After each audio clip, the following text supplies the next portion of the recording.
Hello. Welcome back to my channel. My name is Zena. We're gonna back with another video.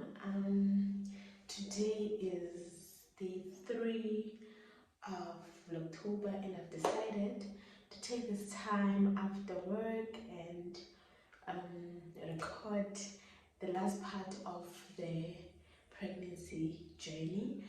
I am recording again in this environment because it's late and there's a lot of noise in the living room, so I don't know if it's gonna pass. Also, I'm gonna try to be as quick as possible so that at least I'm done with this story time so we can move on with our other videos, right? Thank you very much. Let's get to what happened is I was booked, or I think from the last video, I was booked at the hospital to have a checkup because my blood pressure was not looking good. So I was booked. Monday came and I went. I was wearing my work uniform because I thought I'm gonna start there and then I'm gonna head to work after that. I remember my boyfriend was accompanying me on the day, so we went with the appointment referral letter. So we went to the hospital, not Clickstop, Velmet Hospital.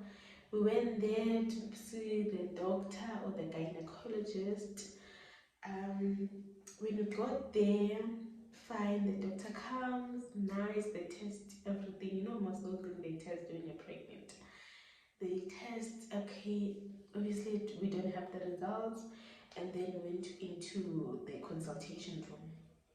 When we got there, the doctor wanted to check me, obviously how the baby is sitting and everything. So I go to the bed, I lay down, and then they check. Mind you, at this point, we don't know the gender of the child, we don't know. Oh, we also didn't know if I'm twins or not. But yeah, it's that we didn't know. So we didn't know anything about the baby. So this is the first time we actually checking properly, like everything. So the doctor checks me. Now I'm getting tired of sitting this way. I'm starting to lose my breath. I start calling, asking for my water because I would go around with like a bottle with water so that whenever I feel like I'm losing breath, I take a sip, you know. And it wasn't nice. Water wasn't nice also, or like I didn't like it, but I had to at that time. Mostly at that time where it was approaching. So I asked for my water, and then the doctor, you know, this doctor is so chilled. Like, he's telling us, okay, the baby is showing us the baby. I can't see. I don't understand those scans. And then I drink my water, and then I start saying that I'm feeling a bit, you know, dizzy. And then he does, I say, can I please have my water? And I ask him if he's done because I need to stand up like a bit because I'm not breathing properly. And then he's like, okay, go get her water. She's dizzy. She's getting dizzy. She's gonna faint. Hey, okay, I get my water. I stand up. I'm fine. They tell us everything now. The blood pressure is bad. Yes, the baby is there. They can see the baby, but there are a lot of complications. So he's explaining to us the complications. I don't understand anything because first of all, I'm very young. What are you talking about when I'm saying my blood pressure is very high? And then he tells me that okay, there's some complications. I need to be tested, and then if I could have pre-eclampsia or eclampsia. I think the other one is eclampsia or pre-eclampsia. And then if they find out that I do have that, I'll have to be admitted on that day, and maybe I'd have to stay a couple of weeks so that they monitor the baby also what did he say? Because he said I'm going to be admitted. Now I don't understand. Oh, he's saying I might be admitted. Now he's talking about booking me a room, a ward. I always doesn't do this, but I don't like hospitals. So he's talking about those things, booking me on the ward, and then now I'm worried because also it's not clicking. It's not really clicking in that you wanna. They're saying this is going to happen. To me, I'm thinking might. But as he's saying might, now he start taking action. You know, we sit there, and then he goes out of the room, and I can't remember what he said he was going to do. And then he comes back, and then now he's talking about me getting a room. Now I have a room that I should go to. And then my boyfriend accompanies me to, he has to accompany me to that room. And then we go the other way because now we need to be tested for COVID. I need to be tested for COVID. I can be tested at the hospital, so I'll be isolated in this other room before I go to the actual maternity ward. So now, okay, so all of this is happening. Now, when we had to start going, like start walking to that testing area, and yeah, it's kicking in now. And then as we're outside the door, and then we realize that, we find out actually that I can only go in by myself. I can't go with my partner in there. You did not see me. Did I not start crying? I cried, guys. Something was wrong, or I had a little bit of pain. I had no pain. I don't know what was going on. I was just maybe too emotional. I have to go there by myself. Now I'm crying. And then now I'm crying about being hungry, but also I don't like food. It was hectic. I can imagine what he was going through at the time. Because also he can't come in. He needs to go and get tested. He needs COVID results, like negative results, to get into the hospital, inside the walls. So he has to leave me by the door. They come and fetch me with the wheelchair. I'm like, it's giving patient tagawao, but I go with this nurse, and then they take me to that isolation room.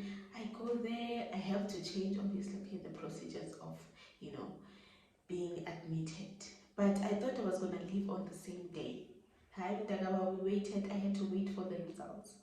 So as I'm waiting, they have to check, they have to put some belt here. I don't know these things. I know I have a baby, but I can't name these things. But when they're checking the baby's heart rate and everything, so there's this other uncomfortable belt that I had to wear. So I wore that, and then I had to lie down like this again. Paranoia got to me, yes, son. Now I can't breathe. Now I'm panicking. I start asking did I cry? Yes, I think I still cried. Or maybe I was like, I don't know what was coming. That wasn't me. My neck is so tired today. So I panic. I'm uncomfortable. I start panicking.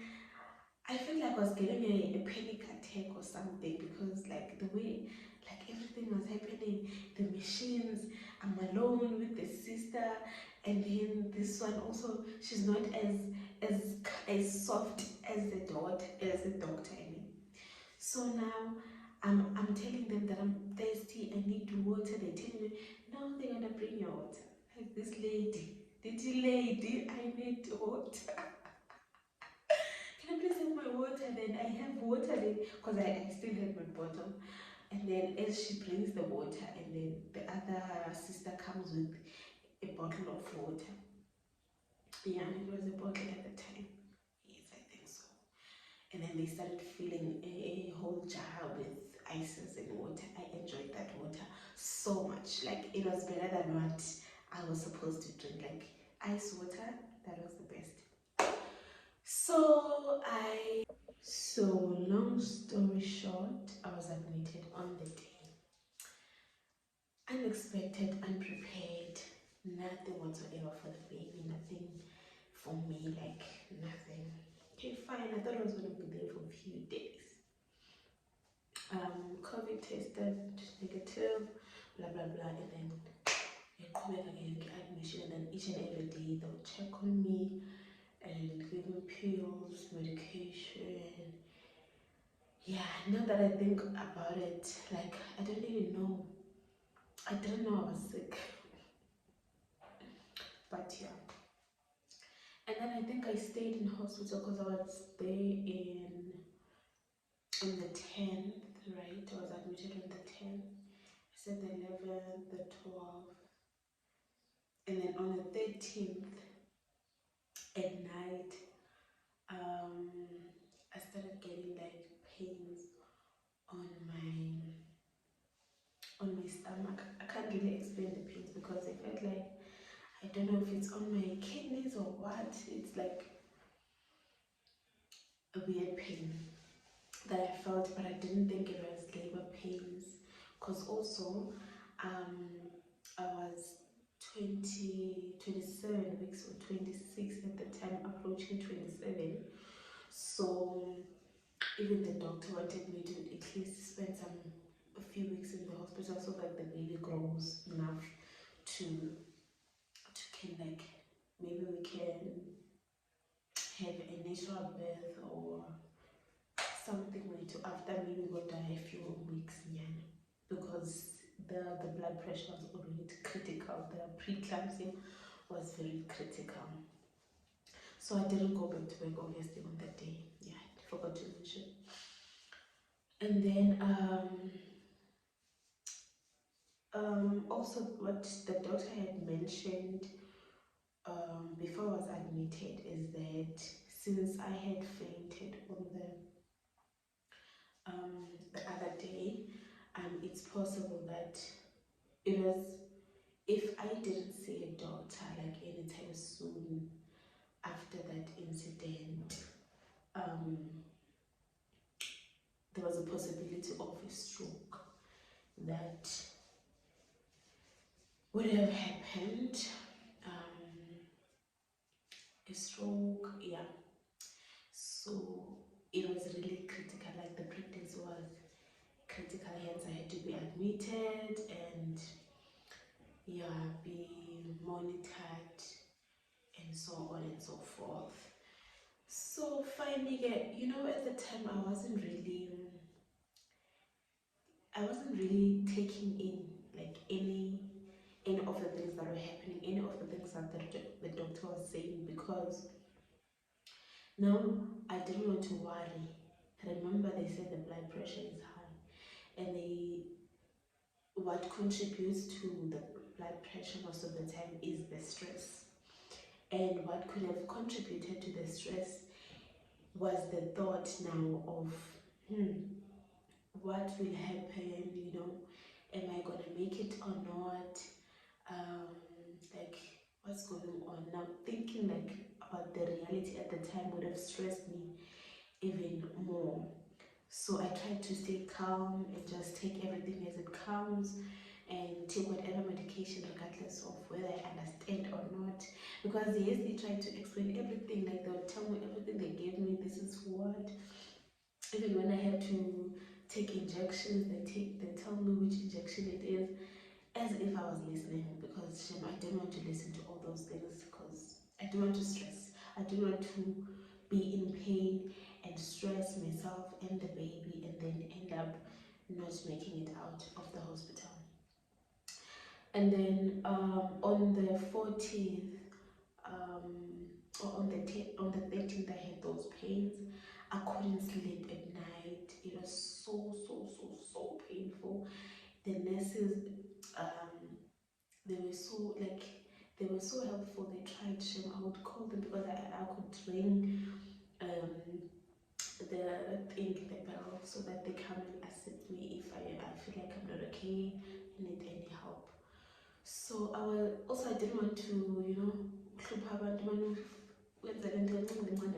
because also this thing, I felt like when I was around people, like when there was like people around, I felt like sort of comfort or what, I don't know, but I didn't feel much pains.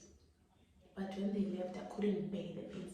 When there was people around me, at least I could bear the pain. But then when I was alone, I couldn't do it. So I find they were so helpful. And then the 13th happened at night. Maybe I slept around early AMs day. Maybe, I don't know. I can't remember the time I slept, but I know that the pains were longer, you know. And then they came and assisted me with the drips. I remember they were called my doctor to find out what they should do to me or what they should give me and all that, because he wanted to be updated of everything. So yeah, I remember they had to insert these things, guys, medical things, but they had to insert some things, some cubes, so to help me, blah blah blah,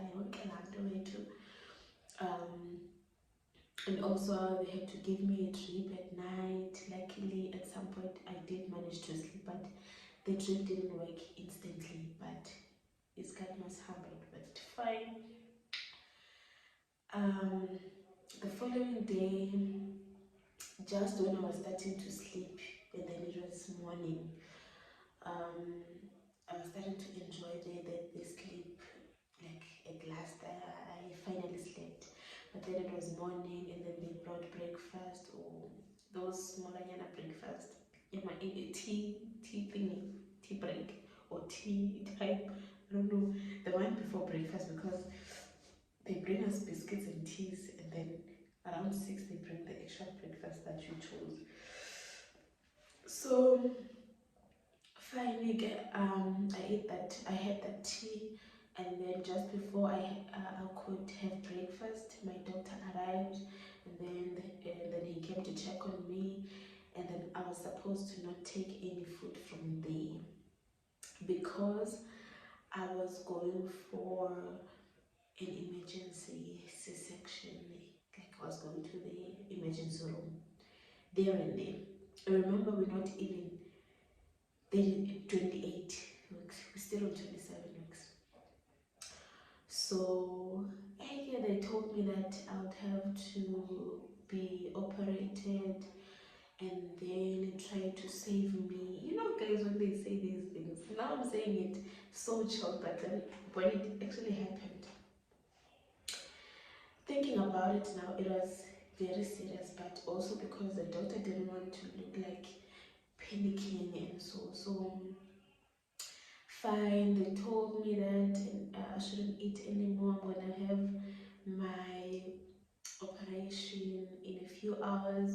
I should get ready for that.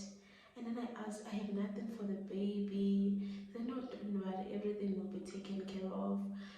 They told me that my baby was gonna be in the NICU,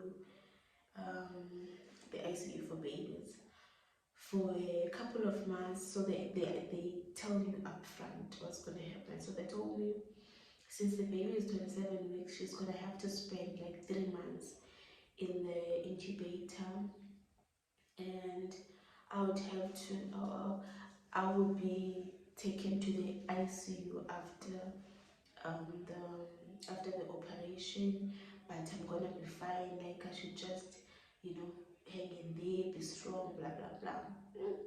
I'm looking at the doctor. I'm like,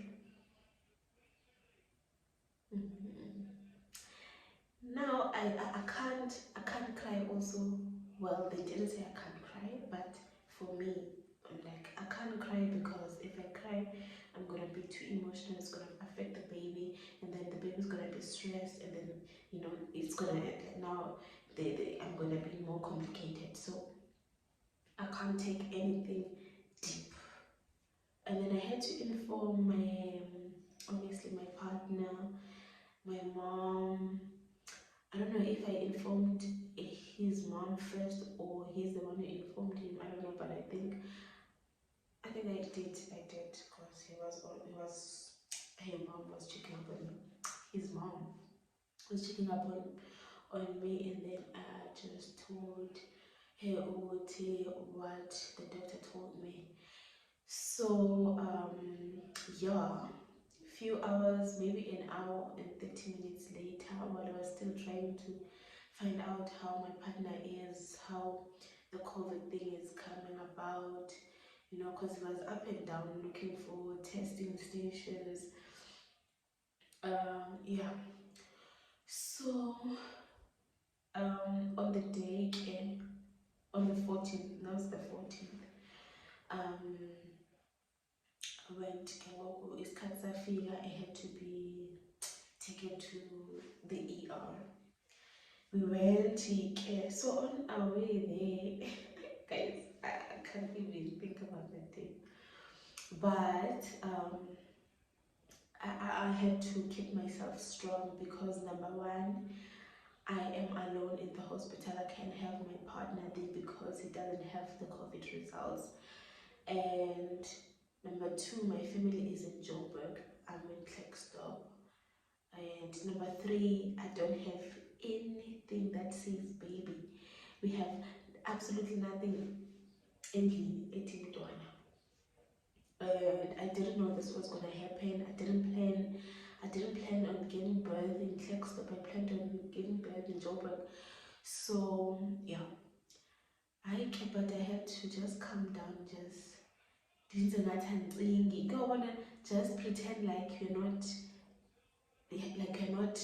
thinking about it, you're not feeling like a bit of stress because I had to do it for the baby and myself because they said anything can happen. So but they're gonna try to save me first. That's what they said. I'm like, I don't know if I'm supposed to feel better or what when they tell me that, but they were very gentle with me, and given that I was alone with no family, they were so helpful. So now I'm getting inside the ER. My doctor is there, and then I think someone, I didn't see who, like also these memories are just so vivid. Someone asked, oh, is she alone? Now that she's asking, I'm thinking about it. I was thinking about it on our way to the ER. Now someone is asking if I'm alone. Now it hits. It hits here, but I think the doctor tried to make me not feel it because he responded. Because also I think he thought God, the partner didn't have the COVID test, so.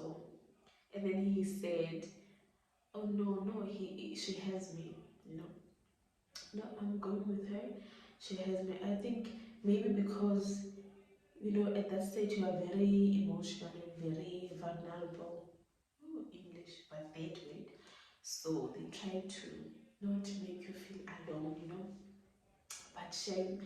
Thinking about it now, I was alone and I was gonna see my partner after the operation. Fine, I went, I was strong girl vibes, and then now they're talking about giving me an injection. No, they tell me all these things. I'm like, I wish you could just do these things, and then it's too late, but because now I'll have to imagine that needle that you're going to inject me with. So yeah, they told me about to inject, blah blah blah. I was like, strong girl vibes. I should not gonna pretend about to do it because they could at least they helped me to bend properly because also I was swollen, my body was swollen, I was swollen. So I had a lot of liquid, of fluid in my body. So yeah, they injected me, the longest injection in the one injection. And then they injected me, and then they told me what to do. I lied down, and yeah. And then I remember, they tell you most. I did say that they tell you every step they take. They tell you, but now I'm drowsy, I'm gone, I'm gone. But it's not the injection to like make you die and then you wake up. No, it's just to numb the pain, and then maybe you will fall a better sleep and then you'll come back. So yeah, that came over. They said I'm not gonna feel anything, but they can't show me. But there was this blue thing here, so yeah, I don't know. They did do it too, but they said I'm not going to fall. Like I'm not going to die. I'm not going to fall deep asleep.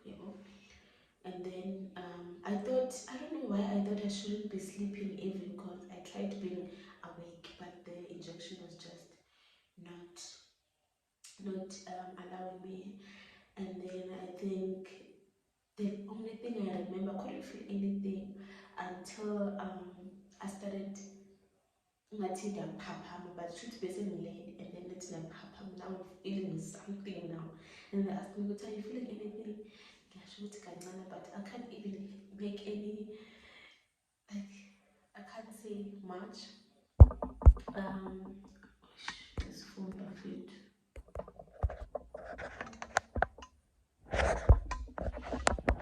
Yeah, I couldn't feel much. So but I felt that pain. Like, it's not really a pain, but a movement.